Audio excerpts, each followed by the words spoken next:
প্রাচীনকালে একটি গ্রামে একজন লোক বাস করত, যিনি একটি ঘোড়া পালতেন।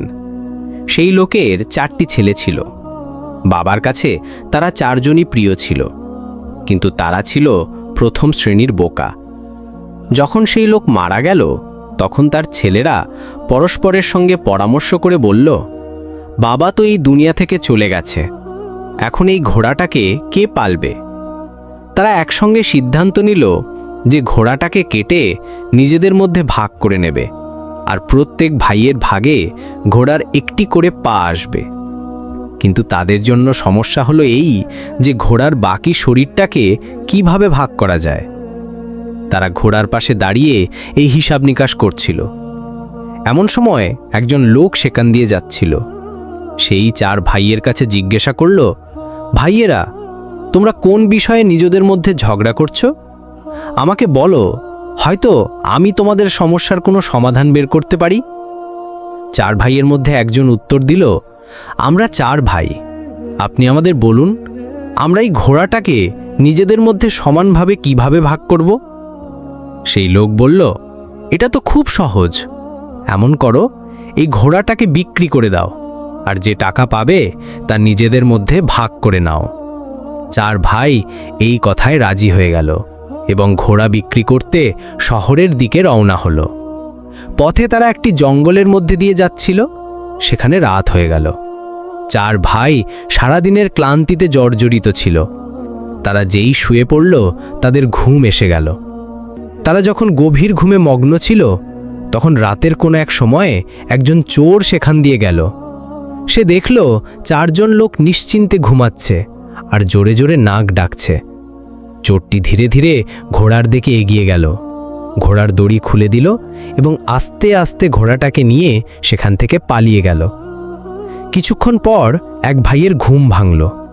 সে দেখল ঘোড়াটা সেখান থেকে গায়েব। তৎক্ষণাৎ সে অন্য ভাইদের জাগিয়ে বলল, আমাদের ঘোড়াটা চুরি হয়ে গেছে।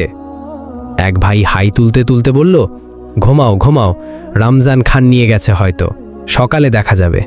সকালে যখন 4 ভাইয়ের ঘুম ভাঙল, তারা রমজান খানকে খুঁজতে বেরিয়ে পড়ল। পথে তারা একটি উটের পায়ের ছাপ দেখল। তখন তাদের মধ্যে একজন বলল, দেখ, এটা উটের পায়ের ছাপ। দ্বিতীয়জন বলল, ভাই, এটা একটা পুরুষ উটের পায়ের ছাপ। তৃতীয়জন বলল, এই উটটা তো এক চোখে কানাও মনে হয়। এবার চতুর্থজন বলল, দড়ি ছিঁড়ে পালিয়েছে হয়তো। তারপর তারা 4 জন এগিয়ে গেল। এখনও খানিকটা দূর যাওয়ার পর তারা দেখল একজন লোক উদ্বিগ্ন অবস্থায় আসছে। সে তাদের জিজ্ঞাসা করল, তোমরা এখানে কোনো উট দেখেছ কি? তাদের মধ্যে একজন বলল, পুরুষ উট। দ্বিতীয়জন বলল, এক চোখে কানাও ছিল। তৃতীয়জন বলল, দড়ি ছিঁড়ে পালিয়েছিল। সেই লোক বলল, তোমরা একদম ঠিক বলছো, বলো উটটাকে কোথায় দেখেছ? তারা একসঙ্গে বলে উঠল, আমরা তো উট দেখিনি, তুমি সামনে গিয়ে খুঁজে দেখো। সেই লোক বলল, ভাইরা, তোমরা উট সম্পর্কে এত তথ্য জানো, তবু অস্বীকার করছো? এটা কি কথা হলো? হয়তো তোমরাই আমার উট চুরি করেছ। চলো বাদশার কাছে যাই, তিনি এ বিষয়ে ফয়সালা করবেন। 4 ভাই এবং উটের মালিক বাদশার দরবারের দিকে রওনা হলো। পথে মাটিতে তারা একজন মানুষের পায়ের ছাপ দেখল। 4 ভাইয়ের মধ্যে একজন বলল, এটা একজন মহিলার পায়ের ছাপ। দ্বিতীয়জন বলল, এই মহিলা বাড়ি থেকে রাগ করে বেরিয়েছে। তৃতীয়জন বলল, ভাই, এই মহিলা তো গর্ভবতী মনে হয়। কথা বলতে বলতে তারা এগিয়ে গেল। তখন একজন লোক দৌড়ে এসে জিজ্ঞাসা করল, ভাইয়েরা, পথে কোনো মহিলাকে দেখেছ কি? এক ভাই বলল, যে রাগ করে বাড়ি থেকে বেরিয়েছিল। দ্বিতীয় ভাই বলল, আমার মনে হয় সে গর্ভবতীও ছিল। সেই লোক বলল, হ্যাঁ হ্যাঁ, একদম ঠিক। তৃতীয়জন বলল, রাতের বেলা বাড়ি থেকে পালিয়েছিল। সে বলল, হ্যাঁ হ্যাঁ, একদম ঠিক, বলো সে কোথায়? 4 ভাই আবার একসঙ্গে বলল, আমরা তো তাকে দেখিনি, অন্য কোথাও খুঁজে দেখো। সেই লোক বলল, তোমাদের কথায় আমি কিভাবে ভরসা করব? তোমরা সব কিছু জানো, আর এখন বলছো যে এ সম্পর্কে কিছুই জানো না। আমার স্ত্রী নিশ্চয়ই তোমাদের কাছে আছে। ভাইয়েরা বলল, যদি তুমি আমাদের উপর সন্দেহ করো আর আমাদের কথায় ভরসা না করো, তাহলে চলো আমাদের সঙ্গে বাদশার কাছে চলো, তিনি এই বিষয়ে ফয়সালা করবেন। এবার সেই লোকও তাদের সঙ্গে চলতে শুরু করলো। পথে চলতে চলতে তারা একটি শহরে পৌঁছালো। একটি গলিতে তারা একজন লোকের কাছে জিজ্ঞাসা করল, রমজান খানের বাড়ি কোথায়? সে পাশের বাড়িটার দিকে ইশারা করল। ঠিক তখনই একটি বাড়ি থেকে একজন লোক বেরিয়ে এলো এবং বলল, রমজান খান আমি। বলো, কি ব্যাপার? ভাইয়েরা বলল, কাল রাতে তুমি আমাদের ঘোড়াটা নিয়ে গিয়েছিলে, সেটা আমাদের ফেরত দাও। রমজান খান বলল, আমি তো আমার বাড়িতেই আছি, তোমরা পাগল বোকা, আমি কিভাবে তোমাদের ঘোড়া নিয়ে যাব? ভাইয়েরা বলল, যদি তুমি অস্বীকার করো তাহলে চলো, বাদশার কাছে চলো। এবার তারা সবাই বাদশার দরবারে পৌঁছালো। বাদশা তাদের জিজ্ঞাসা করলেন, তোমরা এখানে কেন এসেছো, কি ব্যাপার? তারা বলল, আমরা ন্যায় বিচারের জন্য বাদশার হুজুরে হাজির হয়েছি। তারপর সবাই বাদশাকে একে একে সব কথা বলল। উটের মালিক বলল, জনাব, এরা প্রথমে আমার হারানো উট সম্পর্কে সব কথা ঠিকঠাক বলল, আর তারপর বলে যে তারা সেটা দেখেনি। উট চুরি করেছে নিশ্চয়ই এরাই, আমি ন্যায় বিচার চাই। দ্বিতীয় লোক বলল, আমার স্ত্রী রাতে বাড়ি থেকে বেরিয়েছে আর এরা তার সম্পর্কে একদম ঠিক তথ্য দিয়েছে, তারপরও বলছে যে তারা তাকে দেখেনি। আমার স্ত্রীকে অপহরণ করেছে এই চারজনই, আর কেউ নয়। বাদশা চার ভাইয়ের কাছে জিজ্ঞাসা করলেন, তোমরা নিজেদের পক্ষে কি বলতে চাও? ভাইয়েরা উত্তর দিল, হুজুর, আমাদের কথা আগে মনোযোগ দিয়ে শুনুন, রাতে রমজান খান আমাদের ঘোড়া চুরি করেছে। তারা এটুকু বলতেই রমজান খান বলে উঠল, আলিজা, আমার এ সম্পর্কে কিছুই জানা নেই, এরা আমাকে বিনা কারণে ধরে এনেছে। বাদশা চার ভাইয়ের কাছে জিজ্ঞাসা করলেন, বলো, যখন রমজান খান ঘোড়া চুরি করে নিয়ে যাচ্ছিল তখন তোমাদের মধ্যে কেউ কি তাকে দেখেছ? ভাইয়েরা বলল, হুজুর, আমাদের মধ্যে কেউ তাকে দেখেনি। তখন বাদশা রেগে বললেন, যখন তোমরা তাকে দেখোইনি তাহলে তার উপর মিথ্যা অপবাদ কেন দিচ্ছ? আর যারা তোমাদের বিরুদ্ধে নিজেদের মামলায় অভিযুক্ত করছে তাদের বিরুদ্ধে তোমরা কি বলতে চাও? এই চার বোকা ভাই বলল, হুজুর, এরা আমাদের উপর মিথ্যা অপবাদ দিচ্ছে, আমরা অপরাধী নই, আসলে আমরা গায়েবের ইলম জানি, আমাদের সব কিছুই ইলমের মাধ্যমে জানা হয়। বাদশা বললেন, যদি তাই হয় তাহলে আমি তোমাদের পরীক্ষা নেব এবং দেখব তোমরা সত্যি গায়েবের ইলম জানো নাকি গল্প বানাচ্ছ। এজন্য আমি একটি জিনিসকে আরেকটি জিনিসের ভেতরে লুকিয়ে রাখব। যদি তোমরা সঠিকভাবে বলতে পারো তাহলে আমি মানব যে তোমরা সত্যি গায়েব জানো এবং নির্দোষ। তারপর বাদশাহ একটি ডালিম আনালেন এবং তা একটি সিন্দুকে বন্ধ করে জিজ্ঞাসা করলেন, বলো, এই সিন্দুকের ভেতরে কি আছে? চার ভাই একে অপরের মুখের দিকে তাকাতে লাগলো। বড় ভাই বলল, কোনো গোলাকার জিনিস আছে। দ্বিতীয় ভাই বলল, এর মাথায় একটি ছোট মুকুটও আছে। তৃতীয়জন বলল, এর মাঝে দানা দানা আছে। চতুর্থজন বলল, কেন বলছো না, সিন্দুকে ডালিম আছে। এবার বাদশার বিশ্বাস হলো যে এই ভাইয়েরা সত্যবাদী এবং তারা গায়েবের ইলম জানে। বাদশাহ রমজান খানকে বললেন, এই ভাইয়েদের ঘোড়া ফেরত দাও, নয়তো এর মূল্য পরিশোধ করো। আর অন্যদের বললেন, তোমরা গিয়ে তোমার উট আর তুমি তোমার স্ত্রীকে খুঁজে বের করো, কারণ এই ভাইয়েরা সত্যি গায়েবের ইলম জানে। রমজান খানের কাছ থেকে ঘোড়ার মূল্য আদায় করে চার ভাই সেই টাকায় ভেড়া ছাগল কিনে নিল এবং নিজেদের গ্রামের দিকে রওনা হলো। দুপুরের সময় তারা একটি জঙ্গলে পৌঁছালো, যেখানে গাছের ছায়া ছিল এবং ঠান্ডা হাওয়া বইছিল। চার ভাই ক্লান্তিতে জর্জরিত হয়ে পড়েছিল, তাই তারা সেখানেই নিশ্চিন্তে ঘুমিয়ে পড়ল।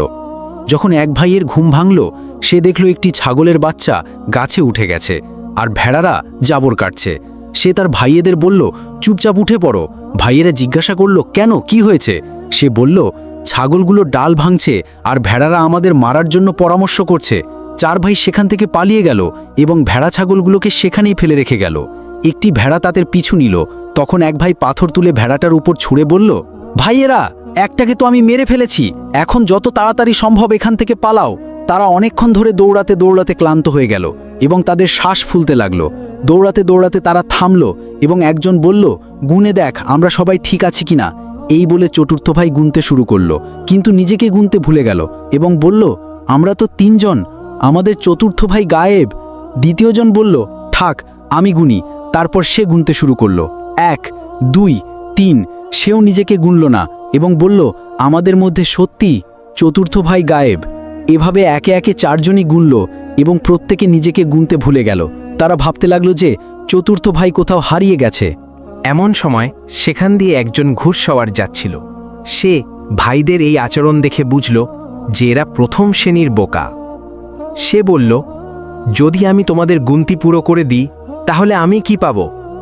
ভাইরা বলল, তাহলে আমরা সবাই তোমার গোলাম হয়ে যাব। তুমি আমাদের যেখানে নিয়ে যাবে আমরা তোমার সঙ্গে যাব। ঘোড়সওয়ার প্রথমে এক ভাইয়ের হাত ধরে বলল 1, তারপর দ্বিতীয় জনের হাত ধরে বলল 2, এভাবে গুনতি পুরো করল। এতে 4 ভাই খুশি হয়ে গেল এবং বলল, আজ থেকে আমরা তোমার গোলাম। ঘোড়সওয়ার তাদের জিজ্ঞাসা করল, তোমরা এভাবে পালাচ্ছিলে কেন? তারা একসঙ্গে বলল, আমাদের ছাগলগুলো ডাল ভাঙছিল আর ভেড়ারা আমাদের মারার জন্য পরামর্শ করছিল। ঘোড়সওয়ার তাদের বলল, এখন আমার সঙ্গে চলো, আমি তোমাদের ভেড়া ছাগলের সঙ্গে মিটমাট করে দেব। তারা যখন জঙ্গলের কাছে পৌঁছালো, পথে সেই ভেড়াটা মরে পড়েছিল। ভাইয়ের বলল, এই সেই ভেড়া যে আমাদের মারার পরিকল্পনা করছিল। জঙ্গলে পৌঁছে যখন তাদের নজর ভেড়া ছাগলের উপর পড়ল, 4 ভাই ভয় পেতে লাগল। ঘোড়সওয়ার ভেড়া ছাগলের কাছে গিয়ে প্রত্যেকের মাথায় হাত বুলিয়ে দিল। তারপর ভাইদের বলল, এখন ভেড়া ছাগল তোমাদের কিছু বলবে না। এরপর সে বলল, চলো, তোমরাও আমার সঙ্গে চলো। ঘোড়সওয়ার ভেড়া ছাগল নিয়ে বাড়ি পৌঁছালো। 4 ভাইও তার সঙ্গে ছিল, কারণ তারা তার গোলামি মেনে নিয়েছিল। সে 4 ভাইকে তার সামনে দাঁড় করিয়ে তাদের দায়িত্ব বন্টন করতে শুরু করল। একজনকে বলল, তুমি ভেড়া চড়াতে নিয়ে যাও। দ্বিতীয়জনকে বলল, তুমি গরুর জন্য ঘাস কেটে এনে খাওয়াও। তৃতীয়জনকে বলল, আমার মা অসুস্থ, তুমি তার দেখাশোনা করবে এবং মনে রাখবে তার গায়ে একটা মাছিও বসতে পারবে না। শেষ ভাইকে বলল, তুমি গমের ফসল কেটে এক জায়গায় সুন্দর করে রাখো। বিভিন্ন কাজ এই 4 ভাইয়ের ওপর অর্পণ করে ঘোড়সওয়ার তার কাজে ব্যস্ত হয়ে গেল। যে ভাইয়ের উপর মাছি তাড়ানোর দায়িত্ব ছিল, সে একটা লাঠি নিয়ে বসে গেল। যখনই ঘোড়সওয়ারের মায়ের গায়ে কোনো মাছি বসত, সে লাঠি দিয়ে মাছিটাকে মারত, আর বেচারি বুড়ি চিৎকার করে উঠত। 3-4টে জোরে লাঠির আঘাতের পর বুড়ি প্রাণ হারালো এবং আল্লাহর কাছে চলে গেল। যখন সে পুরোপুরি নিশ্চুপ ও স্থির হয়ে গেল, তখন ভাইটি ভাবল যে বুড়ি হয়তো আরাম করছে। সে বুড়ির গায়ে একটা চাদর ঢেকে দিয়ে একপাশে বসে গেল। যে ভাইয়ের উপর গরুকে খড় খাওয়ানোর দায়িত্ব ছিল, সে মনে মনে ভাবল যে এই কাজ খুব কঠিন এবং সে এটা করতে পারবে না। তাই সে তৎক্ষণাৎ 2টো গরু জবাই করে তাদের মুখ খড় ও ভুসিতে গুজে দিল, যাতে তারা নিজেরাই খেতে থাকে। গমের ফসলের দায়িত্বে থাকা ভাই ভাবল এটা খুব বড় এবং কঠিন কাজ, তাই সে গমের ফসল জ্বালিয়ে দিল। যে ভাই ভেড়া নিয়ে গিয়েছিল, সে ভেড়া চড়াচ্ছিল। হঠাৎ সেখানে নেকড়ে এসে ভেড়াগুলোকে একে একে খেতে শুরু করল। সে ভাবল এই গ্রামের কুকুরগুলো বেচারা কত ক্ষুধার্ত, আর মনে হয় তাদের মালিক তাদের খাবার জন্য কিছু দেয় না। সে ভেড়াগুলোকে সেখানেই ছেড়ে দিয়ে নিজে বাড়ি ফিরে এলো। দুপুরে যখন ঘোড়সওয়ার বাড়ি ফিরল, সে এক ভাইকে জিজ্ঞাসা করল, তুমি কি আমার মায়ের ভালো করে খেদমত করেছ? সে ভাই বলল, জনাব, আপনি কি জিজ্ঞাসা করছেন? যখন থেকে আপনি গেছেন তিনি আরাম করছেন। ঘোড়সওয়ার যখন চাদর তুলে দেখল, তখন তার মায়ের মুখ রক্তে ভেজা এবং তিনি মারা গেছেন। ঘোড়সওয়ার কাঁদতে কাঁদতে ভাবল অন্য ভাইদেরও খবর নেওয়া যাক, কে জানে তারা কি কি করেছে। সে গরুর দায়িত্বে থাকা ভাইকে জিজ্ঞাসা করল, তুমি কি করেছ? সে বলল, এখনো গরুদের মুখ ভুসিতে গুজে রেখেছি, যাতে তাদের পেট ভালোভাবে ভরে, তারা নিজেরাই খাচ্ছে। ঘোড়সওয়ার যখন দেখল গরুদের মাথা কাটা এবং ভুসিতে গোজা, এরপর সে ফসলের দায়িত্বে থাকা ভাইকে জিজ্ঞাসা করল, তুমি কি ফসল কেটেছ? সে খুশি হয়ে বলল, আমার মনে হলো আপনার মা বুড়ি, তিনি কিভাবে রুটি রান্না করবেন, তাই আমি গমটা ভেজে দিয়েছি। ঘোড়সওয়ার যখন দেখল তার পুরো গমের ফসল পুড়ে গেছে, এবার ঘোড়সওয়ার শেষ ভাইকে জিজ্ঞাসা করল, ভেড়া ছাগল কোথায়? সে বলল, এই শহরের কুকুরগুলো খুব ক্ষুধার্ত, আজ পর্যন্ত আমি এমন ক্ষুধার্ত কুকুর দেখিনি। তারা এসে ছাগল খেতে শুরু করলো, আমি তাদের খেতে দিয়েছি এবং তাদের বাধা দেওয়ার চেষ্টা করিনি। ঘোড়সওয়ার সবার কথা শুনে মাথায় হাত দিল এবং 4 জনকে ডেকে বলল, তোমরা আমাকে এমন ক্ষতি করেছ যে আমার আগামী প্রজন্ম এটা মনে রাখবে। তোমরা আমার মাকে মেরে ফেলেছ এবং আমার ব্যবসা ধ্বংস করে দিয়েছ। যাই হোক, তোমরা ভোলা এবং বোকা, তাই আমি তোমাদের মাফ করে দিচ্ছি। এখন তোমরা এমন করো, একটা বেলচা নিয়ে কবরস্থানে যাও এবং সেখানে এমন একটা কবর তৈরি করো যা কানের সমান গভীর হবে। 4 ভাই কবর খোঁড়ার জন্য কবরস্থানে রওনা হলো এবং সেখানে পৌঁছে একজন বেলচা দিয়ে মাটি খুঁড়ল। দ্বিতীয় ভাই তার কান সেখানে রেখে বলল, এই কবর তো কানের চেয়ে বড় হয়ে গেছে। বাকি ভাইয়েরা তাদের কান কবরের চিহ্নে রেখে বলল, এই কবর তো কানের চেয়ে বড় হয়ে গেছে। তারা ভাবল ঘোড়সওয়ার ইতিমধ্যেই কাদের উপর রাগান্বিত, আর যদি কবরটা বড় হয়ে যায় তাহলে আরও বেশি রাগ করবে। তারা কবরটা সেখানেই ফেলে রেখে বাড়ি ফিরে গেল, ভেবে যে কবর তৈরি হয়ে গেছে। ঘোড়সওয়ার অবাক হলো যে এরা এত তাড়াতাড়ি ফিরে এলো কিভাবে। সে জিজ্ঞাসা করল, তোমরা কি কবর খুঁড়েছ নাকি এমনিই ফিরে এসেছ? এক ভাই বলল, জনাব, এটা তো কোনো কঠিন কাজ ছিল না, আমরা কবর খুঁড়ে ফিরেও এসেছি। ঘোড়সওয়ার বলল, এই কাজে তো অনেক সময় লাগে, জানি না তোমরা এত তাড়াতাড়ি কবর কিভাবে খুঁড়ে ফেললে। চলো, আমার সঙ্গে চলো, আমাকে দেখাও। কবরস্থানে পৌঁছে তারা কবর খুঁজতে লাগলো, কিন্তু কবরটা কোথাও পাওয়া গেল না। কবর খুঁজতে খুঁজতে অনেক সময় লেগে গেল। অবশেষে এক ভাই বলল, জনাব, এই দেখুন, এটা কানের সমান কবর। ঘোড়সওয়ার বলল, আরে বোকারা, আমি কানের দিকে ইশারা করে গভীরতার কথা বলেছিলাম, এটা তো মাত্র এক মুঠো মাটির কবর। তারপর সে বলল, তোমরা 4 ভাই যাও এবং আমার মায়ের লাশ নিয়ে এসো, আমি নিজেই তার জন্য কবর খুঁড়ব। 4 ভাই গিয়ে মৃত বুড়িকে খাটে রেখে দৌড়ে কবরস্থানের দিকে এলো, কিন্তু পথে বুড়িটা খাট থেকে কোথায় যেন পড়ে গেল। কবরস্থানে পৌঁছে যখন তারা খাট রাখল, তখন একে অপরের মুখের দিকে তাকাতে লাগল। ঘোড়সওয়ার জিজ্ঞাসা করল, আমার মা কোথায়? তারা বলল, জনাব, আমরা লাশ নিয়ে আসছিলাম, কিন্তু সে পথে কোথাও পালিয়ে গেছে। এখন আমরা এখানে পৌঁছেছি, আমরা যা দেখেছি তা হলো খাটটা খালি। ঘোড়সওয়ার বলল, একটা মৃত মানুষ কিভাবে পালাতে পারে? তারপর রাগে বলল, যাও, আমার মাকে যেভাবেই হোক খুঁজে নিয়ে এসো, নয়তো তার জায়গায় তোমাদের 4 জনকে এখানে কবর দেব। 4 ভাই বুড়ির লাশ খুঁজতে যাচ্ছিল। পথে তাদের এক বুড়ি নজরে পড়ল যে কাঠ জড়ো করছিল। তারা সেই বুড়িকে বলল, তুমি এখানে কাঠ জড়ো করছো আর ওদিকে তোমার ছেলে আমাদের জ্যান্ত কবর দেওয়ার হুমকি দিচ্ছে, চলো আমাদের সঙ্গে চলো। 4 ভাই জোর করে সেই বুড়িকে ধরে খাটে শুইয়ে দিল এবং কবরস্থানের দিকে রওনা হলো। বেচারি বুড়ি চিৎকার করতে লাগল, কিন্তু ভাইয়েরা কিছুই শুনল না। কবরস্থানে পৌঁছে তারা ঘোড়সওয়ারকে বলল, এই নাও তোমার মা, এখন এটাকে সামলাও, আমরা তো বিনা কারণে বদনাম হচ্ছি, এই এখনও আসতে চাইছিল না, আমরা জোর করে ধরে এনেছি। ঘোড়সওয়ার বুড়িকে দেখে তার কাছে ক্ষমা চাইল এবং বলল, এরা আমার বুড়ি মায়ের লাশ কোথায় যেন হারিয়ে ফেলেছে আর তার জায়গায় তোমাকে তুলে এনেছে, আমি এর জন্য ক্ষমা চাই। এরপর ঘোড়সওয়ার নিজে গিয়ে তার মায়ের লাশ খুঁজে এনে তাকে দাফন করল। ঘোড়সওয়ার এই বোকা ভাইদের বোকামি থেকে খুবই বিরক্ত হয়ে গিয়েছিল।